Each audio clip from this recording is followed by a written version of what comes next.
Hello friends, आज के इस वीडियो में हम पढ़ने वाले हैं क्लास 10th इकोनॉमिक्स का चैप्टर नंबर 3 जिसका नाम है मनी एंड क्रेडिट। तो फ्रेंड्स, जैसा कि हम जानते हैं कि मनी का यूज कई सारे ट्रांजैक्शंस के लिए किया जाता है। मनी जो होता है उसे एक्सचेंज का मीडियम भी माना जाता है क्योंकि यह किसी भी गुड्स का मतलब सामान का एक्सचेंज प्रोसेस में एक इम्पॉर्टेंट रोल प्ले करता है। लेकिन फ्रेंड्स, पहले के जमाने में किसी भी गुड्स को एक्सचेंज करने के लिए बार्टर सिस्टम का यूज किया जाता था। तो चलिए शुरू से इस चैप्टर को स्टार्ट करते हैं।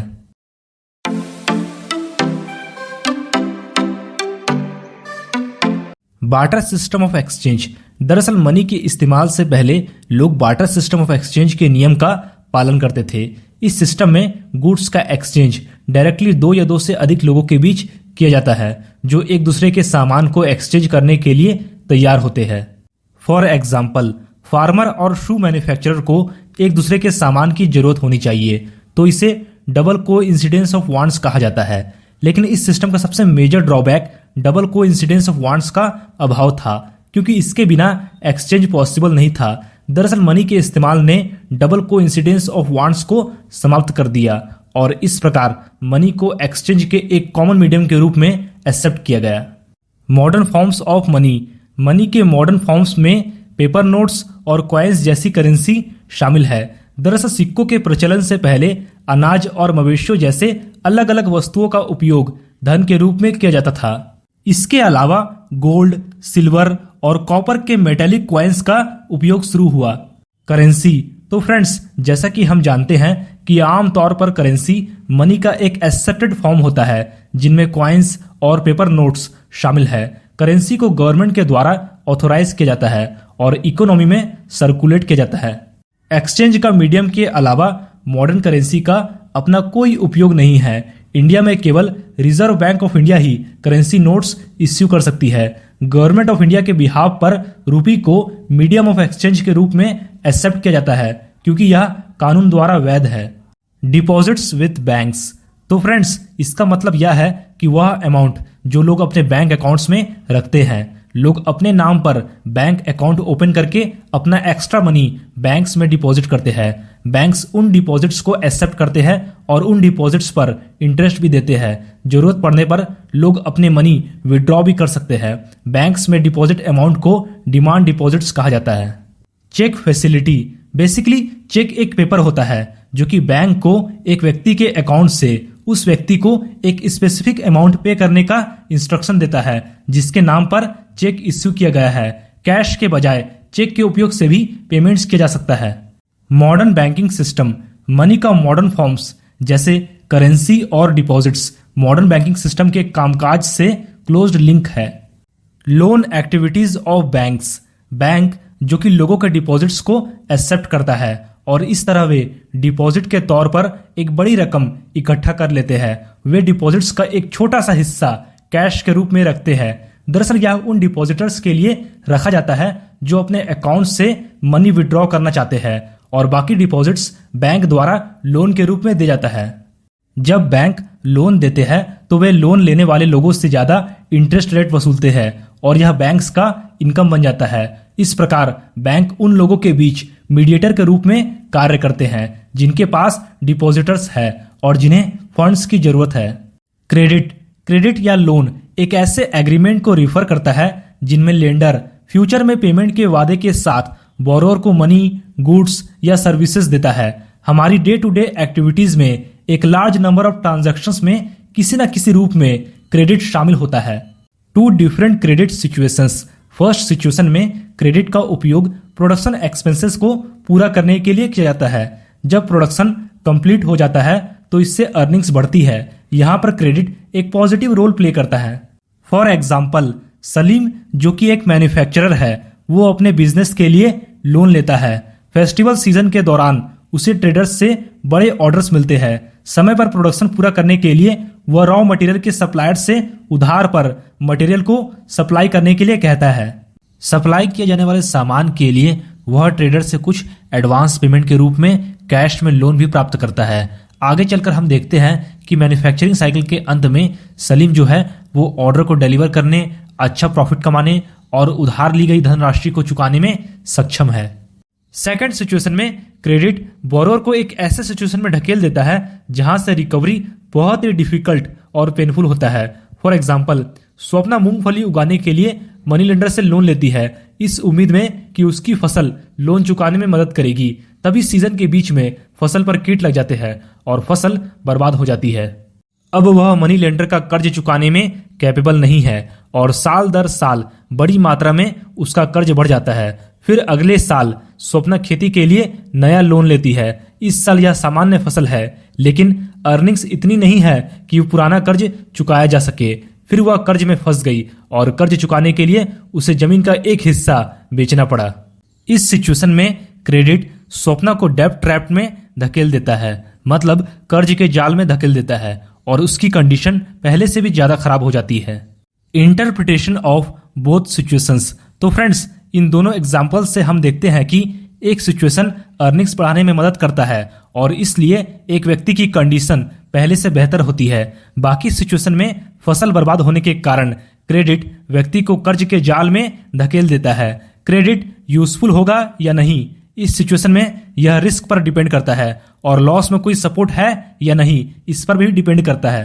टर्म्स ऑफ क्रेडिट, दरअसल यह कंडीशंस का सेट होता है जिसके तहत लोन दिया जाता है। इसमें method of payment, rate of interest, duration of credit और कुछ बाकी रिलेटेड कंडीशंस जैसे कोलैटरल, डॉक्यूमेंटेशन रिक्वायरमेंट और मोड ऑफ रीपेमेंट शामिल हो सकता है।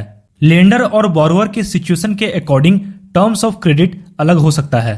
कोलैटरल, कोलैटरल जो कि लोन्स के अगेंस्ट एक सिक्योरिटी है। यह एक एसेट है जिसका ओनर बोरोअर होता है और लोन चुकाने तक इसे लेंडर को गारंटी के रूप में उपयोग करता है। यदि बोरोअर लोन को रीपे नहीं कर पाता है तो लेंडर को पेमेंट लेने के लिए एसेट या कोलैटरल बेचने का अधिकार है। उधार लेने के लिए उपयोग की जाने वाली कोलैटरल सिक्योरिटी के कुछ एग्जाम्पल्स है, जैसे कि land titles, deposits with banks और livestock. Variety of credit arrangements, अलग अलग कैटेगरीज के बोरोअर्स के लिए अलग अलग क्रेडिट अरेंजमेंट्स हो सकता है, जिनमें फर्स्ट है लोन फ्रॉम मनी लेंडर्स। छोटे किसान गांव के मनी लेंडर से हाई रेट ऑफ इंटरेस्ट पर पैसा उधार लेते हैं। हाई इंटरेस्ट रेट के कारण वे कर्ज के जाल में फंस जाते हैं। Second, loan from traders.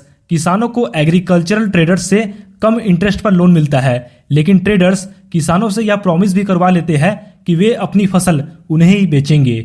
Third, loan from banks. कुछ किसान खेती के लिए बैंक से बहुत कम इंटरेस्ट रेट पर लोन लेते हैं और ऐसे आसान रीपेमेंट टर्म्स पर लोन लेते हैं। बैंक ऐसे बोरोअर्स को कई सारी फैसिलिटीज भी देती है। Fourth, loan from employers. Landless agricultural labourers और वर्कर्स लोन के लिए अपने एम्प्लॉयर्स पर डिपेंड रहते हैं। जो लैंड ओनर होते हैं वो 5% तक इंटरेस्ट रेट ले सकता है। लोन चुकाने के लिए वर्कर्स लैंड ओनर्स के लिए काम करते हैं। Fifth, loan from cooperatives. दरअसल यह रूरल एरियाज में चीप क्रेडिट का मेजर सोर्स है।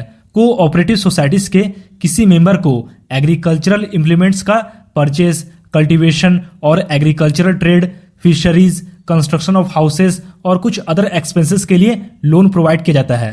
Credit sources in India. Credit के सोर्सेस की दो कैटेगरीज होती है। पहला है फॉर्मल सेक्टर और दूसरा है इनफॉर्मल सेक्टर।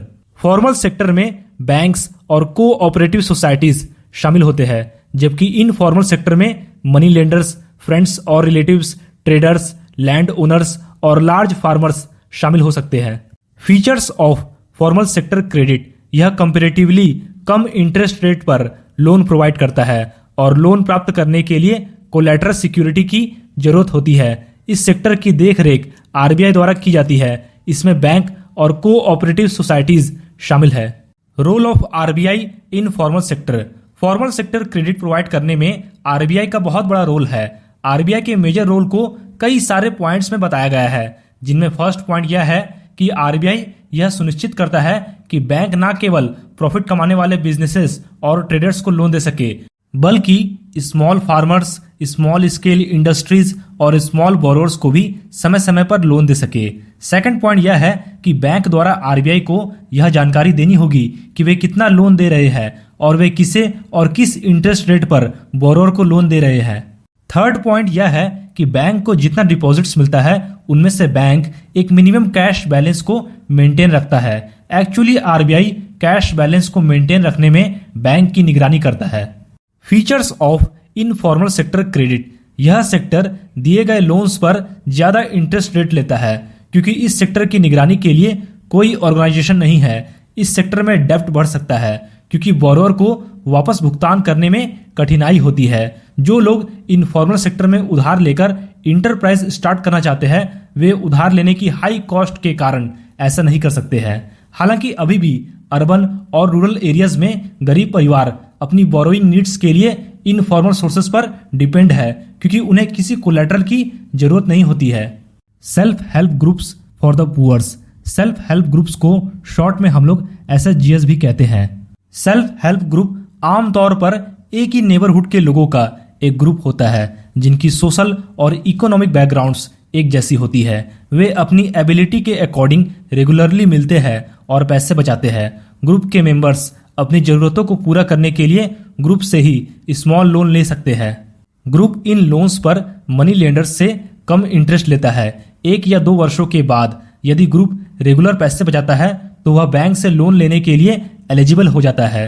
दरअसल लोन जो होता है वो ग्रुप के नाम पर एक्सेप्ट किया जाता है और इसका उद्देश्य रॉ मटेरियल्स, सीड्स और कुछ एसेट्स जैसे कि सीविंग मशीन्स, हैंडलूम्स और कैटल खरीदने के लिए पैसे देकर सेल्फ एम्प्लॉयमेंट की अपॉर्चुनिटीज प्रोवाइड करना है। SHGs A helping hand for women, SHGs rural areas के गरीब लोगों के ऑर्गेनाइजेशन का बिल्डिंग ब्लॉक्स है। SHGs वुमेन को फाइनेंशियली रूप से सेल्फ डिपेंडेंट बनाने में मदद करता है और ग्रुप की रेगुलर मीटिंग्स वुमेन को हेल्थ, न्यूट्रिशन और डोमेस्टिक वायलेंस जैसे सोशल इश्यूज पर डिस्कस करने के लिए एक प्लेटफॉर्म प्रोवाइड करती है। ग्रामीण बैंक ऑफ बांग्लादेश, ग्रामीण बैंक के फाउंडर और 2006 में नोबेल प्राइज फॉर पीस के रेसिपिएंट प्रोफेसर मोहम्मद यूनस ने 1970s में एक स्मॉल प्रोजेक्ट के रूप में बैंक की शुरुआत की। उन्होंने अलग अलग ऑक्यूपेशंस वाले लाखों गरीब लोगों को रीजनेबल टर्म्स और कंडीशंस पर स्मॉल लोन प्रोवाइड किया। तो फ्रेंड्स, यह चैप्टर यहीं खत्म होता है और मैं उम्मीद करता हूं कि यह वीडियो आपको जरूर पसंद आया होगा। अगर यह वीडियो आपको पसंद आया है तो इस वीडियो को आप लाइक कर सकते हो और हो सके तो आप चैनल को सब्सक्राइब भी कर सकते हो क्लास 10 की वीडियोस को आगे देखने के लिए। मिलते हैं अगली वीडियो में।